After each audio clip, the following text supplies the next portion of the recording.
Hi hello friends, welcome to Telugu address 123. ఈరోజు నేను review అవ్వబోయే movie Raja Saab. Review అవ్వడం కన్నా ముందు మీరు మన ఛానల్ని లైక్ చేయండి, సబ్స్క్రైబ్ చేసుకోండి, మన వీడియోని లైక్ చేయండి. మరి రాజాసాబ్ ఎలా ఉందో చూద్దామా. ఇది గంగమ్మ అనే ఒక బామ్మ, రాజు అనే మన ప్రభాస్తో మొదలవుతుంది. వాళ్ళిద్దరూ బామ్మ మనవళ్ళు. సో ప్రభాస్ హైదరాబాద్ వస్తాడు. అక్కడ ప్రభాస్కి కథతో లింక్ స్టార్ట్ అవుతుంది. సో అదంతా మీరు మూవీలో చూద్దరు. కానీ అసలు మూవీ ఏంటి, అసలు ఈ ప్లస్ పాయింట్స్ ఏంటంటే, ప్రభాస్ ఒక పూర్తి స్థాయి కామెడీ పాత్రలో కనిపిందాం అని చెప్పేసి ఈ మూవీ తీసుకున్నాడు. తన జోన్ నుంచి బయటకు వద్దాం, ఒక కామెడీ జోన్లో ఉందాం అని చూశాడు. ఈ మూవీలో అక్కడక్కడ కామెడీ బాగుంటుంది అంతే. మరి ఈ మూవీకి మైనస్ ఏంటంటే స్క్రీన్ ప్లే చాలా మైనస్ అయింది.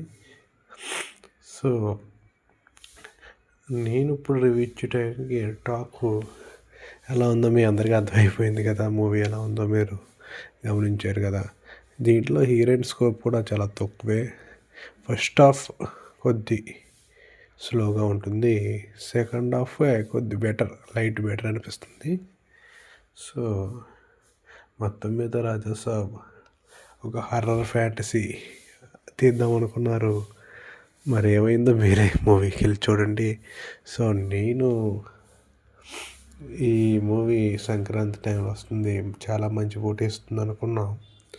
కానీ ఈ మూవీ అంత అంటే జస్ట్ అనిపిస్తుంది అంతే తప్ప మరీ బీట్ ది సంక్రాంతి అనేసి మనం అనుకోక్కర్లేదు.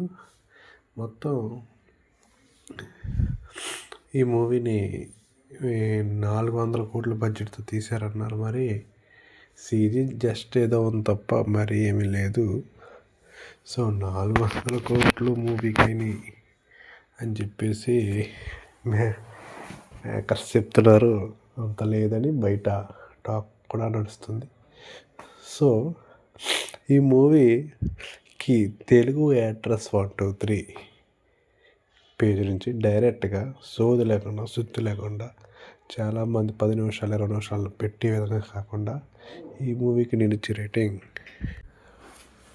2.75 అవుట్ ఆఫ్ 5. అంటే నేను ఇచ్చే రేటింగ్ 2.75. మరి మూవీ యావరేజ్గా నిలిచింది మన రివ్యూ ప్రకారం. ఈ మూవీలో మ్యూజిక్ కూడా పెద్ద ఏమి అంత అనిపించలేదు.